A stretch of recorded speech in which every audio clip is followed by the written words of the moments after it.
ಚಿತ್ರದುರ್ಗದಲ್ಲಿ ಮಾಜಿ CM BSY ಅಭಿಮಾನೋತ್ಸವ ನಡೆಯಲಿದೆ. ಈ ಹಿನ್ನೆಲೆಯಲ್ಲಿ ಕಾರ್ಯಕ್ರಮ ಸ್ಥಳಕ್ಕೆ ಸಂಸದ ಬಿವೈ ರಾಘವೇಂದ್ರ ಭೇಟಿ ನೀಡಿ ವೇದಿಕೆ ನಿರ್ಮಾಣ ಕಾರ್ಯವನ್ನ ವೀಕ್ಷಿಸಿದ್ದಾರೆ. ಊಟದ ಕೌಂಟರ್, ಪಾರ್ಕಿಂಗ್ ಝೋನ್ ಕುರಿತು ಮಾಹಿತಿ ಪಡೆದರು. ಬಿವೈ ರಾಘವೇಂದ್ರಗೆ ಮಾಜಿ ಸಚಿವ ಎಂಪಿ ರೇಣುಕಾಚಾರ್ಯ ಸಾಥ್ ಕೊಟ್ಟರು. ಇದೇ ವೇಳೆ ದಾವಣಗೆರೆ, ಶಿವಮೊಗ್ಗ ಭಾಗದ ಹಲವು ಮುಖಂಡರು ಭಾಗಿಯಾಗಿದ್ದರು. ಈ ಒಳಗೆ ಬಂದ್ಕೊಂಡ್ರೆ ಬಸ್ ಧೂಳು ಎಪ್ಸ್ತು ಅಂದ್ರೆ ನಿಮ್ಗೆ ಊಟ ತಿಂಡಿನೂ ಧೂಳು ಆಗ್ಬಿಡುತ್ತೆ. ಒಳಗೆ ಬೇಡ ಬೇಡ ಬಸ್ ಈ ಪ್ರಿಮಿಸಸ್ ಯಾವುದೂ ಇಲ್ಲ. ಈ ಪ್ರಿಮಿಸಸ್ ಕಾರ್ಗಳಲ್ಲ ಮಾಡ್ಬಿಟ್ಟು ಇಲ್ಲಿ ಯಾರು ಕಾರ್ಯಕರ್ತರು ರಸ್ತೆಗೆ ಇನ್ನೊಂದು 3-4 ಚೇರ್ ಅದೇನು ಮಾಡೋದು, ಅದೇ ಇನ್ನೊಂದು 3-4 ಚೇರ್ ಅದೇನು ಮಾಡೋದು. ಇನ್ನು ಚಿತ್ರದುರ್ಗದ ವಾಲ್ಮೀಕಿ ಭವನದಲ್ಲಿ ಬಿಎಸ್ವೈ ಅಭಿಮಾನೋತ್ಸವ ಕಾರ್ಯಕ್ರಮದ ಪೂರ್ವಭಾವಿ ಸಭೆ ನಡೆಯಿತು. ಬಿಜೆಪಿ ರಾಜ್ಯಾಧ್ಯಕ್ಷ ಬಿವೈ ವಿಜೇಂದ್ರ ನೇತೃತ್ವದಲ್ಲಿ ನಡೆದ ಸಭೆಯಲ್ಲಿ ಪ್ರಮುಖ ನಾಯಕರು ಭಾಗಿಯಾಗಿದ್ದರು. ಸಭೆಯಲ್ಲಿ ಚಿತ್ರದುರ್ಗ ಸಂಸದ ಗೋವಿಂದ ಕಾರಜೋಳ, ಮಾಜಿ ಶಾಸಕ ತಿಪ್ಪಾರೆಡ್ಡಿ, ಮಾಜಿ ಶಾಸಕ ಪ್ರೀತಂ ಗೌಡ ಸೇರಿ ಹಲವು ನಾಯಕರು ಭಾಗಿಯಾಗಿದ್ದರು. ಇದೇ ವೇಳೆ ಸಭೆಯಲ್ಲಿ ಪಕ್ಷದ 106 ಮುಖಂಡರು, ಕಾರ್ಯಕರ್ತರು ಭಾಗಿಯಾಗಿದ್ದರು.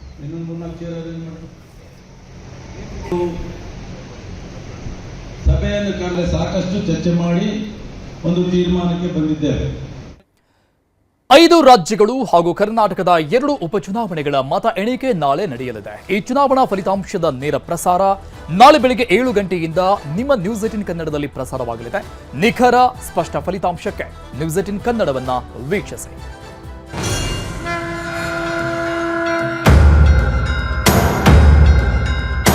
5 ರಾಜ್ಯಗಳ ಮತ ಎಣಿಕೆ, 2 ಉಪಚುನಾವಣೆಗಳು.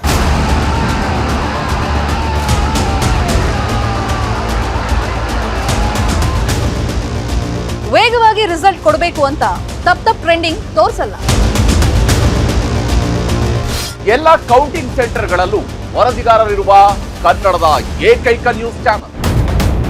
ಬೇರೆಯವರನ್ನ ಫಾಲೋ ಮಾಡಲ್ಲ. ನಮ್ಮದೇ ನಿಖರ ಮತ ಎಣಿಕೆ ಸುದ್ದಿ.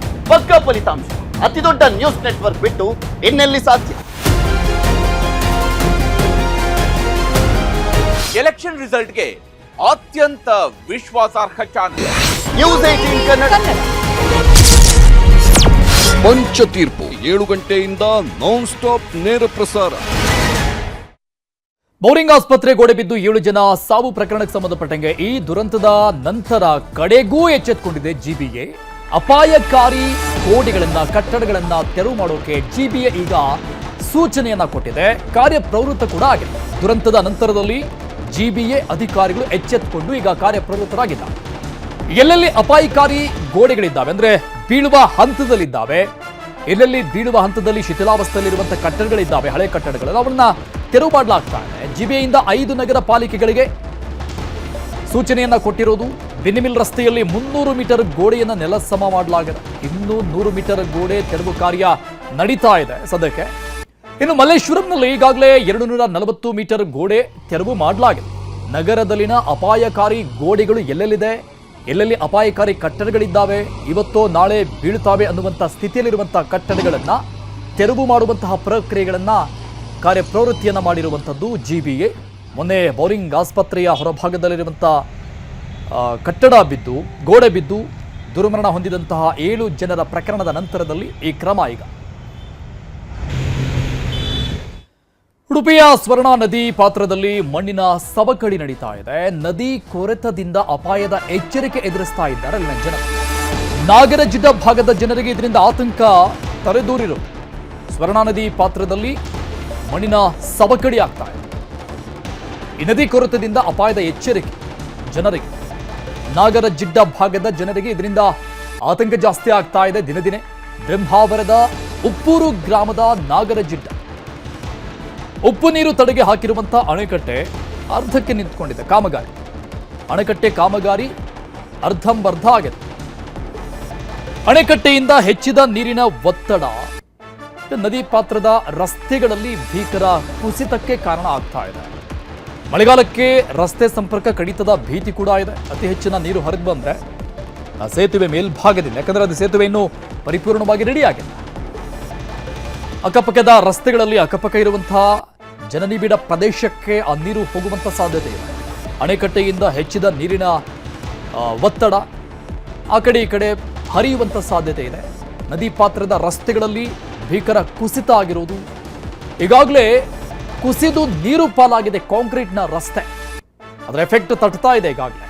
ಈ ಬಾರಿ ಉಪ್ಪು ನೀರಿನ ಸಮಸ್ಯೆಯ ಜೊತೆಗೆ ನೆರೆ ಬರುವಂತಹ ಆತಂಕ ಕೂಡ ಇಲ್ಲಿನ ಜನತೆ ಎದುರಿಸ್ತಾ ಇದ್ದಾರೆ. ನೋಡಿ, ಇದು ಪರಿಸ್ಥಿತಿ ಹೀಗಿದೆ.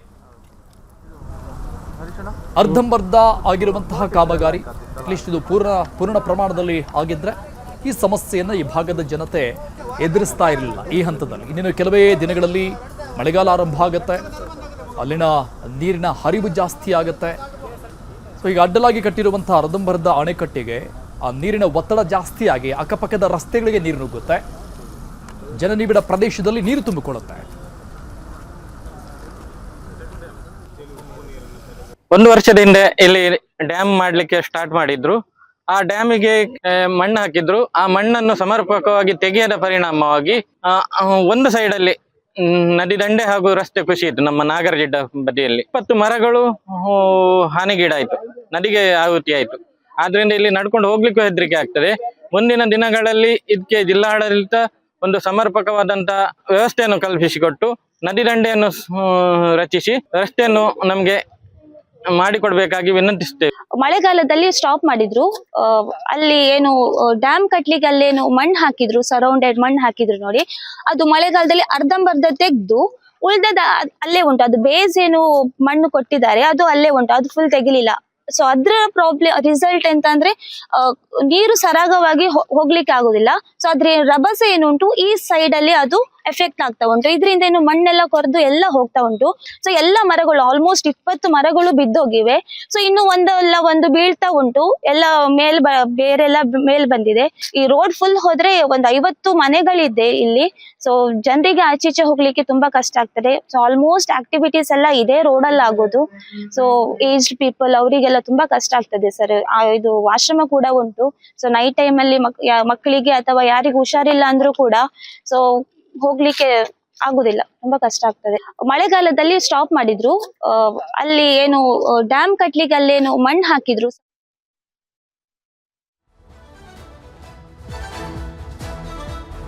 ಇದ್ದಾರೆ ತಂದು ಹಾಕಿರುವಂತಹ ಗುಡ್ಡೆ ರೀತಿಯಾಗಿ ನಿಮಗೆ ಅಲ್ಲಿ ಮಣ್ಣಿನ ಕಾಣಿಸ್ತಾ ಇದೆ. ಅದನ್ನ ಕಾಮಗಾರಿಗಾಗಿ ತಂದು ಹಾಕಿರೋದು.